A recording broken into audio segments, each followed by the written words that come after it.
Spring has arrived, though to be honest, we didn't have much of a winter, so it seems like it went from cool, damp, warm colors of autumn to the soft pastels of spring.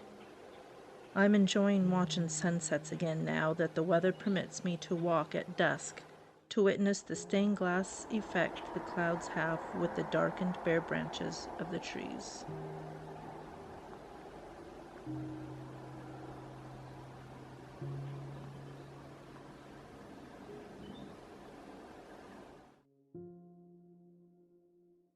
I have been working on this collection of small paintings of the lakes located in the Black Hills of South Dakota for the past couple of months. While it may not seem like much, it means victory to me. When I started having panic attacks all those years ago, the first thing anxiety stole from me was the ability to drive. The second was the ability to create, or more specifically, the joy I found in creating.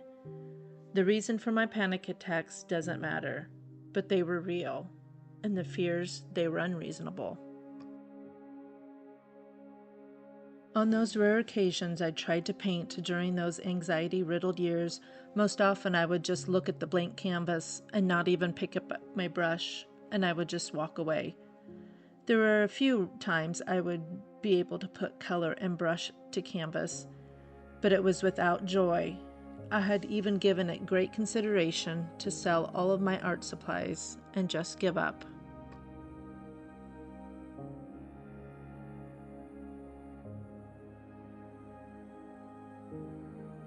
But there was a still small voice that would constantly encourage me to try again and again, so I refused to give up, and I fought back. I pushed myself beyond the limit of what I thought I could do. I first started driving. First, just 15 minutes to town to get groceries, even though I would have panic attacks behind the wheel. I would just pull over to get my breath under control and to slow my heart. The next time I drove again further.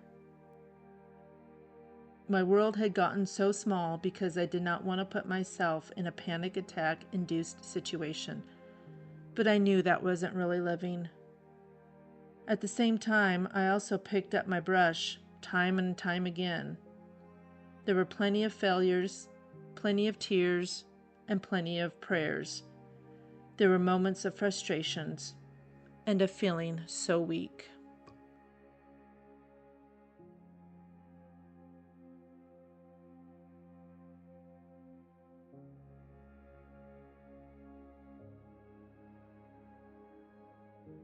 Today, though, is proof of my hard-fought battle. I am not without scars or battle wounds. I still have anxiety, though it is not as loud as it once was. I have had a panic attack or two over these past months, but I'm in the process of learning to not listen to those fearful thoughts in my head. I am learning to think differently. I have learned I need to actively search for beauty, because with beauty comes hope, and with hope comes peace, and with peace ultimately comes joy. That is what creativity has done for me. Whether I'm painting, taking photos, weaving, or winding brooms, I have found beauty in each of those. My mind is so focused on learning and creating that it has no room for fearful lies. I am not where I want to be. Sometimes I still lose.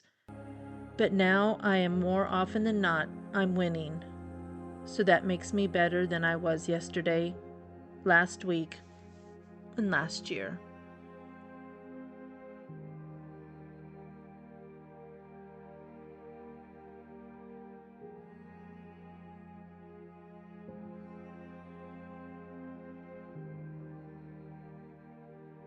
This painting that I have been working on is of Horse Thief Lake. It's a small, intimate space tucked in a valley surrounded by granite outcroppings and pine trees. There's a narrow hiking path just through those trees that lead to a brook that runs over the rocks. It's where the shadows are thick between the cleft walls, except where the sunlight dances with the pine branches and reveals the small things. the moss, the mushrooms, the ferns, and the lichen that live in the soft underneath places of the forest floor. It's here that the air feels sacred and silent.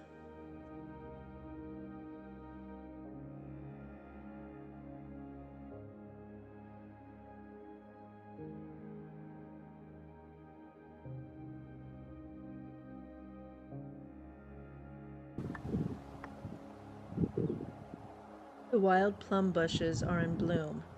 I could smell them before I saw them. That sweet, almost grape candy smell. Their scent was carried on the wind from the border of our property. The branches are heavy with them, more so than other years. I'm hoping that it will mean a bountiful harvest of plums later this summer for jelly, juice, and syrup.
Alright, I just wanted to show you guys my painting is done.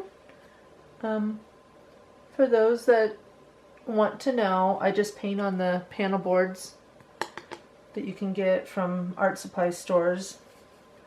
And I use fluid acrylics to paint. They're translucent and very thin, so I'm able to build up a lot of layers of paint, and that gives a lot of depth. You can kind of see through it. And so when I'm painting water and the rocks, the granite, I think this translucent paint helps, because you know, your water's not just flat, there's life underneath, and you get the reflection on top, and then you have a breeze that comes across and moves all that around. And so I love using translucent paint. I use it as a glaze quite a bit, just mixing it with matte medium, but also the rock formations that are in the Black Hills. There's a lot of mica and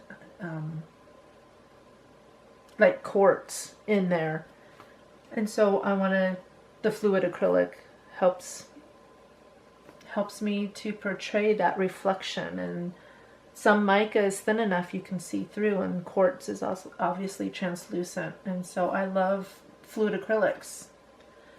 So I will add this to my collection, and then my plan is to do 2 to maybe 3 more before I go make my next trip up there. This is kind of how I start. I'll show you quick. It's just a basic, I just take color just to rough out the shapes, place the main color down, and then I will go in there and really refine it, keep building layers and more detail. I am very detail oriented, and so I use some really tiny brushes for my paint. I don't know if you can see that. And I'm sure there's probably easier way to do trees with a bigger brush, but these are what I use.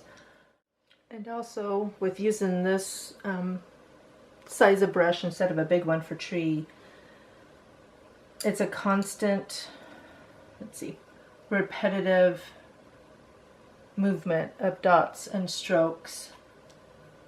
And with that kind of rhythm, it also kind of helps me, my breath kind of slows, my heart rate regulates, you know. I have a lot of palpitations, and so it's almost like breathing, very slow, deep, just by concentrating and using a tiny brush just to paint each branch, each bundle of needles. When it comes to painting, I have shared, you know, with my struggles with anxiety, and it took me a while to get here, and I'm so glad, just so thankful I fought for this, because when I paint right from my own photographs. I don't know if you can see these. That's Sylvan. I remember who I was with. I can remember the sun on my face, warm it was. I can remember, you know, the birds singing, insects buzzing, and for me that just brings me peace.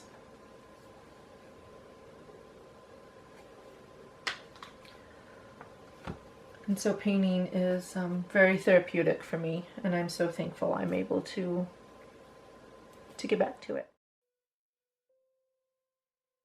Slow rhythms in my creativity have been a tremendous healing, not only for my mind, but also for my body. I have been dealing with chronic pain for several years now. An all-day painting session would result in me needing to take a few days to recover. So slow living has become my way of life. I have come to realize that I have a limit on what I can do, and I'm learning to accept that.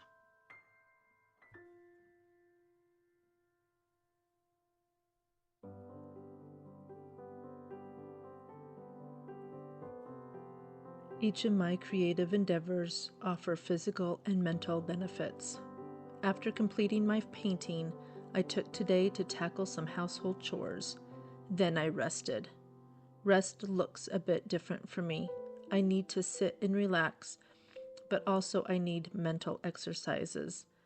Lately, I have noticed that my attention span has become very short, partly due to the world we live in. Everything is instant, from the food from a microwave, to text messages, to streaming a movie. The world has become so very fast and loud. I have found that I cannot concentrate like I used to, and I'm sure it's also partly due to my age. So a few months ago, I decided to see if I could change that. I picked up crocheting granny squares.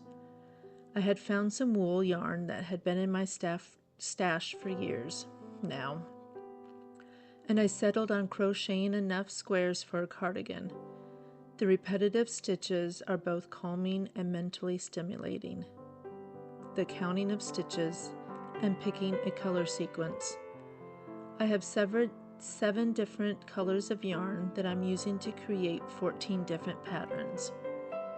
The more squares I finish, the longer I'm able to stay focused, and this has made a bit of a difference in my ability to read more than a couple pages in a book, to watch in a movie without other distractions, and to concentrate on other projects for more than just a few minutes.